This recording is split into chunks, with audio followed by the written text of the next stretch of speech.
Armies throughout history have faced many foes, but none as relentless as the cold.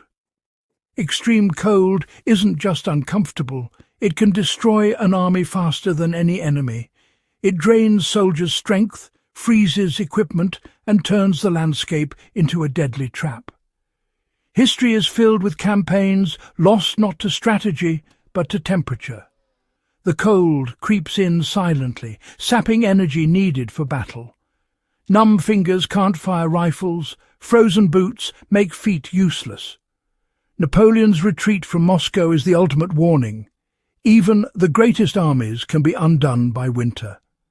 The cold doesn't care who wins, it claims anyone unprepared. This struggle has forced innovation, as survival depends on understanding the body, clothing and air. Lessons from the Eastern Front and Korea still shape how we survive in the coldest places. The story of cold in warfare is one of adaptation, failure, and hard-won knowledge. On the Eastern Front of WW2, German and Soviet soldiers fought not just each other, but the brutal Russian winter. German gear, designed for summer, failed catastrophically in the cold. Frostbite and hypothermia crippled their forces. The Germans noticed Russians fared better, using a simple trick, wrapping feet in newspaper or oilcloth inside felt boots. This created a non-breathable layer, a vapor barrier, that kept insulation dry. The real enemy wasn't just the cold outside, but sweat from within. Moisture from sweat froze in boots, ruining insulation. The Russian method stopped this, keeping boots effective. The lesson: dry insulation matters more than thick insulation. In extreme cold, breathability is a liability. A vapor barrier is key. This insight, born from desperation, would change cold weather survival. The frozen fields of Russia became the proving ground for this life-saving principle. The enemy of insulation is moisture, not just cold. Our bodies constantly produce water vapor, even at rest. In sealed boots or coats, this moisture can't escape. It travels outward, condenses, and freezes inside insulation like wool or down. Once insulation is wet or icy, it loses its ability to keep us warm. Water and ice conduct heat away, accelerating cold injuries. Even the thickest boots fail if sweat soaks the insulation. The threat is invisible: internal dampness from exertion or sweat. Without managing this moisture, advanced gear is useless in extreme cold. The challenge: not just keeping cold out, but keeping insulation dry from within. Mastering this is the difference between survival and disaster.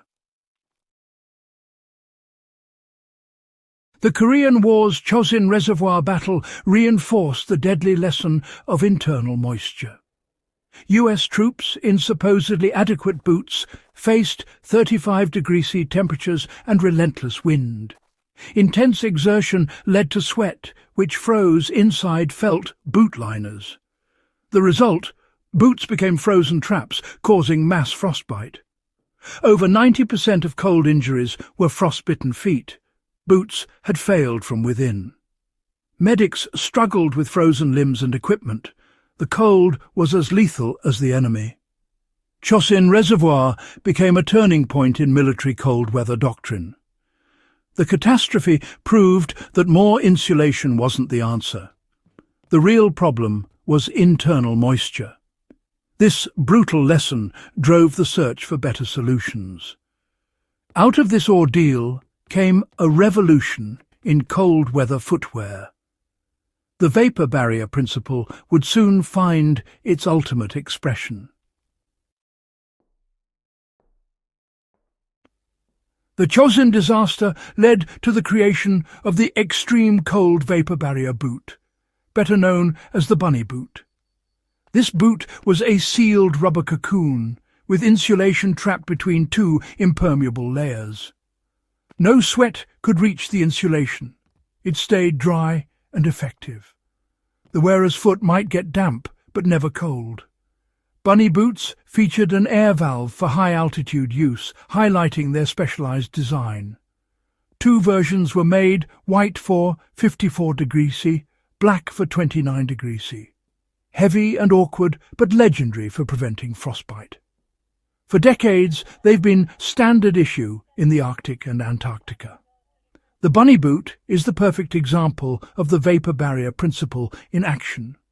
Sometimes the simplest solution is the most effective. A rubber boot, born from battlefield necessity, became a cold weather icon.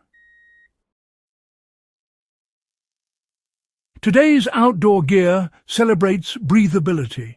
Membranes like Gore-Tex promise dry comfort. In most conditions, this works well, letting sweat escape.